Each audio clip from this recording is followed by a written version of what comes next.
సీనియర్ల దారిలోనే నడుస్తున్నారు టాలీవుడ్ యంగ్ హీరోలు.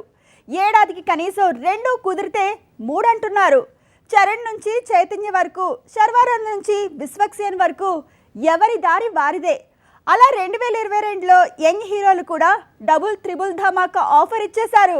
ఆడాళ్లు మీకు జోహార్లంటూ మొదలుపెట్టి ఒకే ఒక్క జీవితం అంటూ 2 ప్రయోగాలతో ఏడాది కదిలించే ప్రయత్నం చేశాడు శర్వానంద్. కానీ గణితో మాస్ ని F3తో ఫ్యామిలీ ఆడియన్స్ ని అటాక్ చేశాడు మెగా ప్రిన్స్ వరుణ్ తేజ్. ఈ ఇయర్ యంగ్ హీరోలో విశ్వక్సేన్ ఒక్కడే త్రిబుల్ ధమాకా ఇచ్చి అందులో 2 హిట్లు అకౌంట్ లో వేసుకున్నాడు.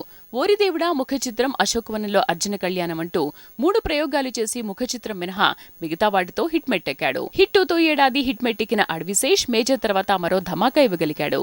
6 వరుస హిట్లతో టాప్ లెవెల్ కి వెళ్లిన హీరోగా ఈ ఏడాది రికార్డ్ క్రియేట్ చేశాడు అడ్విశేష్. ఇక ఈ ఏడాది యంగ్ హీరోల్లో చెర్రీ, తారక్, అడ్విశేష్ తర్వాత పాన్ ఇండియా లెవెల్లో ఫోకస్ అయిన స్టార్ నిఖిల్.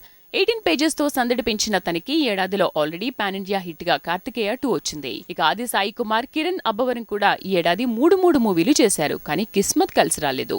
అయితే గాడ్ ఫాదర్ లో విలన్ గా, గాడ్సేలో విలనీ లుక్ ఉన్న హీరోగా కనిపించిన సత్యదేవ్ ఈ ఏడాది 3 మూవీలు చేసినా గుర్తుందా శీతాకాలం అని అన్నా ఏది గుర్తుండే రేంజ్ హిట్ గా దూసుకెళ్లలేదు.